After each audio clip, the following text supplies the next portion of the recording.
탐사보도 전문기자 김경래 최강시사.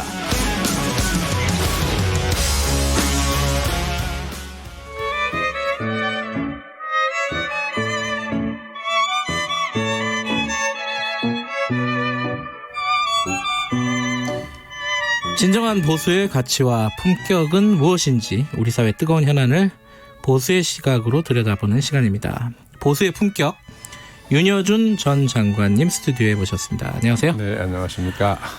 연말에 뵙고 처음 뵙는 거네요. 네, 그렇죠. 새해 복 많이 받으세요. 좋은 일 많으시기 바랍니다. 쑥스럽네요. 그거 다 해놓고 밖에서 다 해놓고 다시 하려고 그러니까.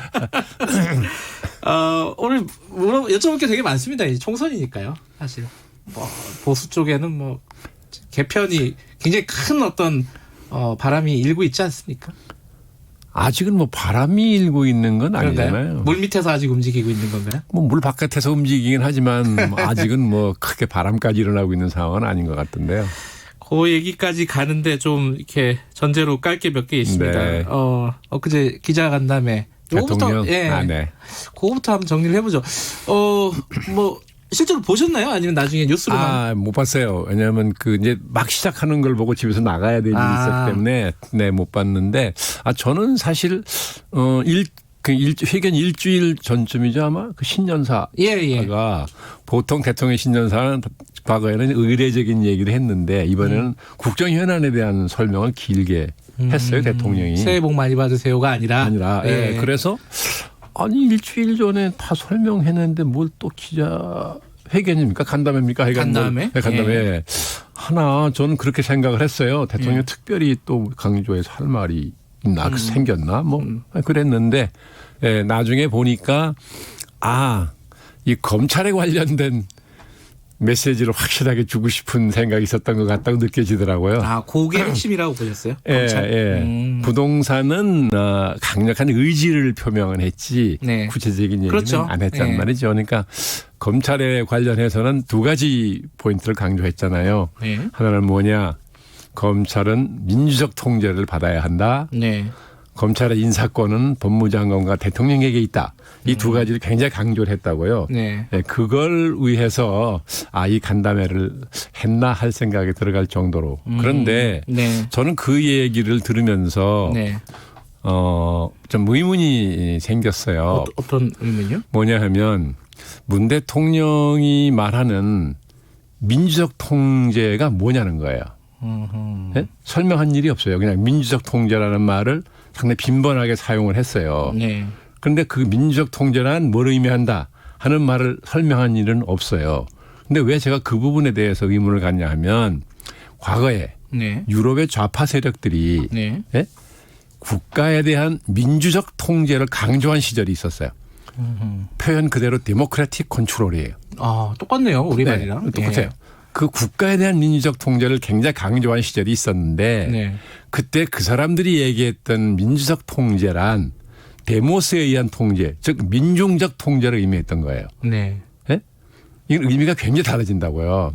그렇기 때문에 대통령이 그런 뜻으로 쓴 건 아닐 거라고 생각은 하지만 표현이 똑같단 말이죠. 그러니까 이 부분에 대해서 대통령이 그런 오해 소지를 없애기 위해서라도 그 민주적 통제라는 게 뭘 의미하는지 설명을 해야 되는데 아직 그 설명을 안 하고 더 제가 이해할 수 없는 것은 매일 입만 열면 그냥 대통령이나 정부에 대해서 그렇게 막 극단적인 독한 소리를 해야 되는 제1야당 자유한국당도 대통령이 말하는 민주적 통제가 뭐냐라고 질문 한 번도 한 일이 없어요.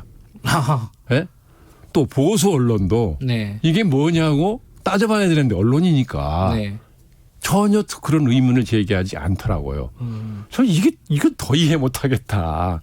그러니까 저는 식견이 짧은 사람이라 이론적으로 논리정연하게 설명드릴 자신은 없는데 제 짧은 식견으로도 과거에 그런 시절이 있었기 때문에 그것은 그 민주적 통제란 헌정적 통제를 의미하는 것이 아니고 민중적 통제를 의미하는 것이었기 때문에 대통령이 그런 오해를 불식하기 위해서도 분명히 설명할 필요가 있다.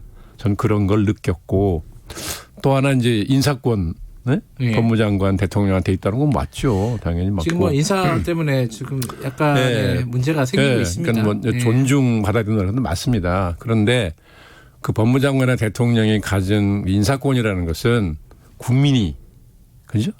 예. 공공성이라는 국가의 핵심 가치를 잘 지키고 가꾸라는 뜻으로 국민을 대신해서 네. 한시적으로 위탁한 권한이에요. 네. 그렇기 때문에 권한을 행사하되 이 자의적으로 행사하는 모습을 보여서는 안 된다고 저는 생각을 해요. 굉장히 신중해야 되고 겸손해야 되는 거죠. 네. 그런데 이번에 검찰 인사 내용을 보면 대통령의 측근들에 대한 수사가 한참 진행 중인 상황에서 네. 그 수사를 맡았던 책임자들을 모조리 바꿔버렸어요. 이거는 국민의 상식에 반하는 것이에요. 그렇죠? 네. 그렇기 때문에 아무리 그 인사 권한이 법무장관과 대통령이 있다 하더라도 네. 그 권한을 행사하는 모습이 네. 저렇게 자의적인 모습을 비치는 것은 정말 해서는 안 된다. 저는 그런 생각을 했거든요. 네. 늘 그런 국가 권력을 강력한 국가 권력을 가진 사람은 뭐 충분히 물론 권력을 행사하되 늘 역사와 국민 앞에 겸손함을 잃지 말아야 되는데 네. 그런 점에서는 좀 상당히 조심스럽다 하는 생각을 제가 했어요. 평소에. 네. 그래서 제가 그 대통령이 그 두 가지를 강조하는 말씀을 들으면서 저는 그런 생각을 했다는 거예요. 그 아까 민주적 통제, 검찰을 민주적으로 통제해야 된다. 요거는 그 제도적인 통제를 얘기하는 게 아닐까라는 생각이 그러니까 언뜻 들어요. 헌정적인 헌법 예. 질서와 규범에 따라 통제를 받아야 되는 거예요. 예. 그럼 그렇게 얘기를 해야지. 이걸 헌정적 통제를 받아야 된다. 그럼 똑 떨어지게 맞아요. 네. 예, 그런데 이걸 민주적 통제라고 하면 아까 말씀드린 과거에 그런 역사적 사례가 있기 때문에 네. 그걸 오해하는 사람이 생길 수 있다는 거죠. 그걸 분명히 밝힐 필요가 있다. 예. 그리고 가능하면 지금이라도 헌정적 통제를 받아야 된다고 바꾸는 게 옳다고 저는 생각하는 사람이죠. 그 인사권 관련해서는요. 지금 뭐 양쪽에서 이건 뭐 대통령 아까 말씀하신 대로 대통령과 장관이 인사 제청과 인사권이 네. 있다라는 네. 거고 네. 그걸 제도적으로 보장돼 있는 인사권을 활용했을 뿐이다. 이건데 한쪽에서 이제 말씀하신 대로 이렇게 표현하면 좀 자극적일 수 있지만은 뭐 보수 언론들이 많이 표현하는 방식입니다. 대학살이 벌어졌다. 요 정도까지 이제 이건 약간 레토릭이긴 그러니까 하지만 이제 그렇게 예. 되니까 저는 또 하나 예. 이건 좀 성격이 다른 얘기입니다만 왜 자꾸 윤석열 검찰총장은 자꾸 순교자를 만들어요? 지금 청와대가 꼭 모습이 그렇잖아요. 예. 네? 보세요. 다 손발 다 잘랐다. 예. 그럼 뭐 눈으로 보이는 사실 아니에요. 다 잘랐잖아요. 손발을 말하자면. 측근들은 다 근데 날라갔죠. 윤석열 총장이 보이는 태도는 어때요? 그죠? 늘 원론적인 얘기만 하고 검찰도 바뀌어야 된다는 얘기를 하면서 어쨌든 대통령의 그런 뜻을 수용하는 모습을 밝히면서 네. 최소한 반발하는 모습은 안 보이잖아요. 네. 예. 그러니까 국민한테 비치는 게 잘못하면 마치 대통령과 법무장관이 예? 윤석열 총장을 자꾸 순교자를 만드는 것 같다는 게 제가 보기에는 오히려. 예, 그러니까 그게 도대체 뭘 어쩌고 하는 것이냐는 거예요. 이번 인사가 결국은 말씀하신 걸로 보면은 조금 과했다. 쉽게 그렇죠. 말하면 그렇게 생각하시는 거네요. 범위와 방법이 다 온당하지 않았다는 거예요. 다만 그런 반론이 있습니다. 이 검찰 인사가 윤석열 총장 임명되고 나서 네. 벌어졌던 그 인사가 비정상적이었기 때문에 지금 다시 정상적으로 돌린 거다. 이렇게 또 그 인사가 반론을 왜 하는 비정상이었는지 설명한 일 있어요? 그때 당시에도 설명이 없었다. 없었고 그리고 이 부임한 지 6개월이 안 된 사람들이 다. 네. 예. 그런데 특별한 구체적인 사유 없이 다 바꿔버렸다고요. 네. 그러니까 이거는 보복이라고 비춰지는 거잖아요. 말하자면. 네. 네. 그러니까 대통령의 그 소중한 그 중요한 인사 권한을 예. 국민의 눈에 그런 식으로 비치게 행사하는 건 굉장히 조심해야 된다는 거예요.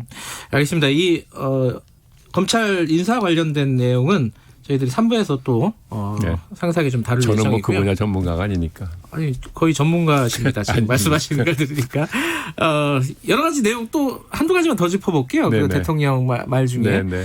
협치를 얘기했어요. 네. 근데 그런 얘기를 했습니다. 손바닥을 칠려도 흔히들 하는 얘기잖아요. 손바닥도 마주쳐야지 네, 소리가 난다고. 네.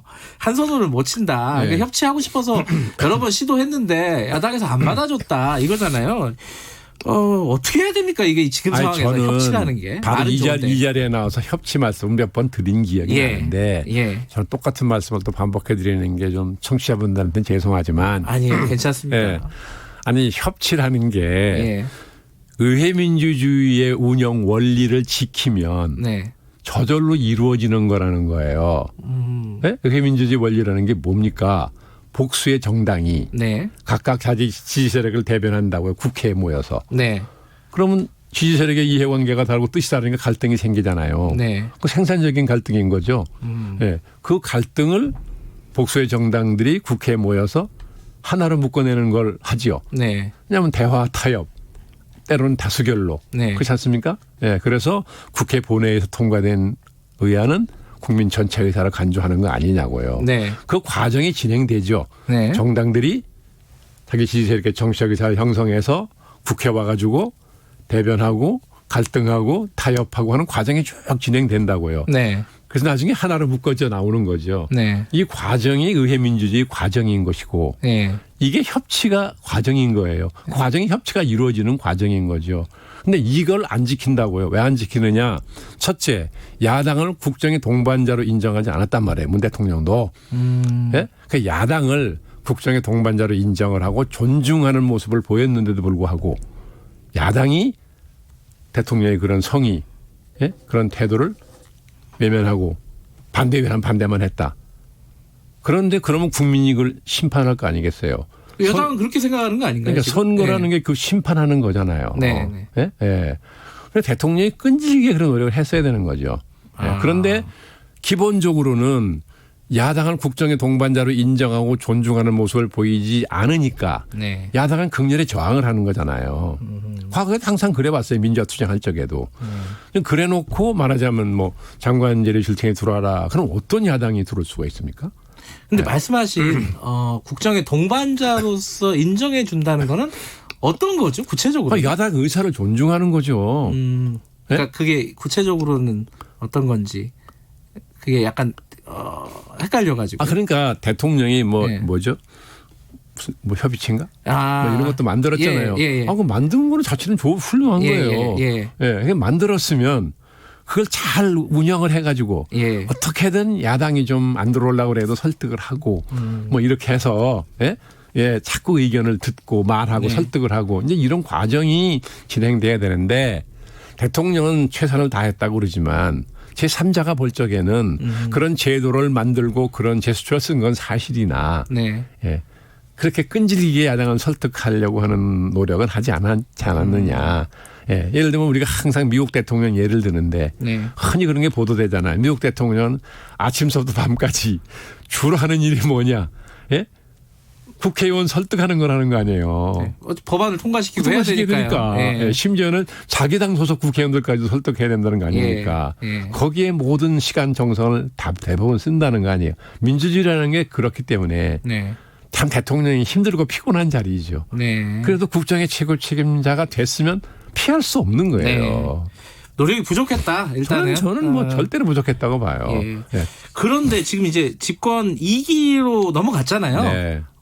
총리도 바뀌었습니다. 정세균 총리로 바뀌었는데 정세균 총리가 아까 말씀하신 그런 노력에 대한 어떤 역할을 좀 담당할 걸로 보입니까? 어떻게 보세요? 아니 정세균 총리는 그분의 성격도 그렇고 그동안의 그 정치 행적을 봐도 협치를 충분히 할 수 있는 그런 소양과 생각을 가진 분이라는 건 맞아요. 제가 보기도 그렇고 많은 사람이 그렇게 보더라고요. 그런데 문제는 우리 대한민국 정부에서 국무총리가 차지하는 위상이나 역할이 총리가 의지가 있다고 해서 협치가 원만하게 이루어지는 것은 아닐 거라고요. 그러니까 모르겠습니다. 이번에 이제 참 국회의장을 지낸 분이 총리를 들어간 것은 큰 결심이고 대통령도 설득하는데 뭐 상당히 공을 들였다는 거 아니에요? 그러니까 그 설득하는 과정에서 두 분 사이에 무슨 얘기가 오갔는지 제가 알 길은 없으나 대통령이 특별히 그거를 맡겼으면 뭐 좋은 역할 할 수 있겠죠. 알겠습니다. 이 지금 사실은 국회 얘기로 넘어가야 되는데 앞에서 얘기가 제가 들을 얘기가 너무 많아가지고 시간을 좀 끌었습니다. 국회 얘기는 뭐 맨날 총선 얘기야. 자, 지금 보수 통합이 진행이 되고 있습니다. 그런 기구들도 많이 만들어졌어요. 혁신통합위원회 혁신통합추진위원회 이게 자유한국당하고 새보수당하고 등등이 막 모인 거잖아요. 시민단체 등등. 예. 그게 뭐 자문기구라면서요. 그러니까 새보수당은 자문기구 아니냐라는 거고 예. 한국당 입장은 좀 다른 것 같고요. 이게 어떻게 통합이 논의가 진행이 원활하게 될 것으로 예상하십니까? 총론적으로 보면. 아니 그 박형준 전 국회 사무총장이 그 위원장이죠. 예, 위원장입니다. 아니 그분이 그런 통합을 위해서 많이 노력을 했다고 제가 들었어요. 네. 그리고 성격도 그거 할 만한 분이고 뭐 식견도 있는 분이고 그러니까 그러니까 뭐 최대한 노력을 하면 뭐 잘 진척될 거라고 보는데 우리나라에요. 한국 정당 정치를 아주 오랫동안 연구한 원로 교수 한 분이 계시는데 심지현 교수라고. 예. 국회 사무처 입법 조사 뭐 조사니까 그것도 한번 지낸 분이죠. 예. 그분이 이제 그 한국 정당 정치사라는 아주 두꺼운 책을 써낸 게 있는데요. 거기 보면 이런 얘기가 나와요. 연구해 보니까 정당 정치사를 네. 위기와 통합이라는 명제가 한국의 정당 정치사를 관통하는 명제더라는 거예요. 위기 그리고 통합. 위기와 통합. 그러니까 정당들이 위기가 오면 반드시 통합을 하더라. 예. 그러니까 한 번도 예외가 없다는 거죠. 네. 그런데 그 통합이라는 게 어떤 시대가 요구하는 새로운 비전이나 뭐 가치를 제시해서 그걸 가지고 통합하는 게 아니라 네. 외형적인 이합 집산했다는 겁니다. 그렇기 때문에 국민적인 폭넓은 공감대를 얻기가 어렵다라는 것이라서 예. 이번의 경우에도 보면 지금 또 진행되고 있는 통합이라는 것이 외형적인 이합 집산으로 비춰지기 쉬워요. 아직은 그렇지 않습니까? 네. 그러니까 저런 식으로 통합이 되면 산술적으로 득표력이 좀 늘어나긴 하겠으나 네. 예, 저게 크게 국민적 공감대를 얻을 수 있을까 하는 의심은 들어요. 지금 계속 나오는 얘기는 이제 새로운 보수당하고 자유한국당이 이제 사실 이제 가장 큰 선수 두 명이잖아요. 네. 플레이어들인데 탄핵의 강을 건너니 많이 이거 갖고 계속 지금 다툼을 하고 벌이고 있습니다. 이거 어떻게 건너야 됩니까? 탄핵의 강을. 아니 국민은 이미 탄핵의 강을 건넌 지가 언젠데. 네? 이제 와서. 다수 국민에게 표를 달라고 해야 될 정당이 이제 와서 뭐 건너네만이 그러면 뭐 안 건너면 그만인 거지. 국민이 뭐 기다려 주겠어요? 그래요. 근데 여기에 대해서 예. 유시민 이사장이 노무현 네. 재단 이사장이 그렇게 얘기했어요. 뭐 3대 원칙 뭐 탄핵이니 뭐니 이런 것들은 다 거짓말이다. 지분 다툼이다 결국은. 아까 말씀하신 뭐 이합 집산이 그런 뜻인가요? 뭐 글쎄 뭐 그런 뜻도 있겠죠. 예. 근데 현실 정치라는 게 네. 꼭 도덕적이고 뭐 그런 가치론적인 것만 할 수 있는 건 아니지. 자기들도 그렇죠. 그거 안 했잖아요. 뭐 솔직히. 네? 그러니까 대개는 정치적 이해관계를 포장을 많이 하는 거죠. 명분으로. 네, 네. 어느 정도는 그거 뭐 감안해야 되는 거잖아요. 네. 그럼 그럼 자기들은 과거에 그거 안 했어요. 그렇게 얘기하는 건 무책임하지. 아까 그 말씀하셨어요. 그 통합의 가치가 중요할 텐데 국민들 입장에서는 네. 그게 잘 보이지가 않는다. 지금 보수 통합의 가치는 뭐라고 보세요? 좀 어려운 질문인데. 저는 뭐 보수 통합에 뭐 가치가 막 하나만 있으라는 법은 네. 없지요. 그러면 한국 보수가 예. 그러면 정말 가장 중요하게 추구하고자 하는 지키고자 하는 가치가 뭐냐 하는 거를 제시해 줘야 되는데. 그거죠. 그건데 그게 뭘까? 자, 지금 뭐냐면 예. 자유한국당은 지금 여러 차례에 걸쳐서 뭐라고 얘기했습니까? 자유민주주의와 시장경제. 네. 핵심 가치로 내걸었어요. 맞죠? 헌법적 네. 가치니까. 여기에 동조하면 다 같이 간다는 거 아니에요.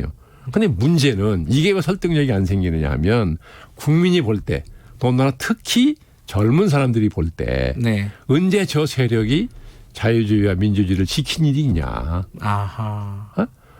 자기들이 언제 시장 경제를 했다고 국가 경제를 했지. 예? 이렇게 생각을 한다고요. 네. 그러니까 그 말이 설득력이 안 생기는 거예요. 네. 그러면 그거에 대한 어떤 정리를 아까 탄핵만이 아니라 네. 그분에 대한 정리를 하고 넘어갔어야 되는데 그걸 안 하면서 자유민주주의와 시장 경제를 막 주장을 하니까 거의 많은 유권자들이 감동을 받지 않는 거예요. 탄핵 얘기하는 거는 조금 시대착오적이라고 할까요? 그렇게 생각하시는 거네요. 아니 뭐 시대야 뭐 얼마 전 일이니까 시간차고. 시간착오적인가요? 근데 좀 현실 정치로 다시 돌아오면은 예. 같이 얘기를 잠깐 했는데 이 보수통합의 변수 중에 하나로 네. 안철수 전 대표의 예. 귀국을 얘기를 많이 네, 하고 네, 있습니다. 네. 이게 어떤 변수가 될 거라고 보세요? 그건 아직 모르겠어요. 왜냐하면 안철수 전 대표가 이제 이 귀국을 한다고 뭐 정치 돌아온다고 하고 나서 이렇게 한 말이 있더라고요. 언론 보도를 보니까. 네, 페이스북에 쓰고 막 그랬더라고요. 네. 근데 뭐 아주 보편타당한 얘기예요. 네. 그러니까 이건 다 옳은 얘기죠. 예. 네. 근데 그것만 봐가지고는 뭘 하겠다는 건지 알 수가 없잖아요. 네. 그러니까 돌아와서 자기가 이런 걸 해야 된다고 얘기했으니 그럼 구체적으로 어떻게 하겠다는 것인지를 얘기를 들어봐야 얼마나 현실성이 있는지 얼마나 설득력이 있는지를 판단하실 거 아니겠습니까? 네. 지금까지 한 얘기는 너무나 옳은 얘기만 했기 때문에 네. 그것도 누구나 하는 얘기고. 예. 과거의 그 안철수 현상 예. 이런 뭐 그 정도까지는 아니지만 어쨌든 네. 꽤 큰 어떤 바람이 불 수 있을까요? 안철수 전 대표. 지금 가능성이 아주 없다고 얘기하기는 좀 그럴 것 같아요. 왜냐하면 네. 지금 이렇게 여론조사한 걸 보면 중도층이 상당히 많아요. 네. 줄었다 다시 최근에 다시 늘어난 추세를 보이는 것 같은데 이 중도층을 아직은 자유한국당이 못 잡고 있어요. 네. 예. 그러니까 만약에 안철수 의원이 돌아와서 네. 이 중도층의 호응을 얻을 수 있는 호소력이 있는 뭐 그런 뭐 아젠다도 제시하고 뭐 정책도 제시하고 해서 중도층을 흡인한다 그러면 뭐 상당히 바람을 일으킬 수도 있겠죠. 근데 그게 쉬운 일이 아니라서 가능할지는 잘 모르겠습니다만 어쨌든 이론적으로 가능성만 얘기하자면 없다고 얘기하기는 뭐 어렵다는 4차 산업혁명 견문도 많이 넓히고 마라톤 하면서 생각도 많이 하고 뭐 이랬다는 거 아닙니까? 근데 그때 언론 보도를 보니까 마라손 해봤더니 자기한테 딱 맞는 운동이라고 했더라고요. 예. 그래서 제가 웃으면서 그랬어요. 그러면 혼자 하는 일을 해야 된다. 마라손은 혼자 뛰는 거잖아요. 민주주의는 민주정치는 협업이에요. 예. 같이 하는 거거든요. 네. 예. 마라톤 뛰었다고 자랑할 일이 아니군요. 지금 정치를 하는 사람들은. 아니 그냥 농담을 하는 얘기입니다. 지금 아까 보수통합 얘기 계속 하고 있는데 황교안 대표하고 유승민 의원하고 서로 간에 지금 언론에 대놓고 지금 계속 설전만 벌이고 있어요. 뭐 탄핵 관련해 가지고 특히 또 뭐 우리공화당 같은 세력을 어떻게 포용할 거냐 이런 부분들 특히. 근데 둘이 좀 만나 가지고 얘기하는 게 가능할까요? 어떻게 보십니까? 두 사람의 아니 뭐 사정이 조금 더 절박해지면 뭐 불가능. 더 절박해지면. 근데 유승민 의원이 대구 출마를 이렇게 공언을 하는 걸 보면서 저것은 말하자면 황교안 대표 보고 자신의 공천을 보장하라라고 요구를 하는 거 아니야? 이렇게 받아들여지더라고요. 근데 그렇다면 황교안 대표 입장에서는 지금도 TK 정서가 유승민 의원을 말하자면 배신자라고 생각한다는 거 아니에요. 그 정서가 강하다는 거죠. 근데 그러면 황교안 대표 입장에서는 그 텃밭인데 중요한 거기 민심을 거스르는 일을 잘못하면 선거가 어려워지니까 하고 싶어도 하기 어려운 또 딱한 사정이 있을 거 아니겠습니까? 알겠습니다. 지금 그게 이렇게 가고 있는 거 아니냐. 시간이 없네요. 단답형으로 하나만 여쭤볼까요? 황교안, 이낙연 빅매치 가능할 거라고 보십니까? 저는 어려울 거라고 보는데요. 어려울 거라고 본다. 지금 시간이 없어서. 1호 공약 어떻게 보셨습니까? 와이파이, 무료 와이파이하고 경제 공약. 와이파이는 무료 와이파이는 저는 아마도 뭐 시간이 없습니다. 특히 이번에 이제 유권자로 편입된 18세 이하. 알겠습니다. 윤여준 작가님이었습니다. 급하게 끝내네요. 안녕하십니까.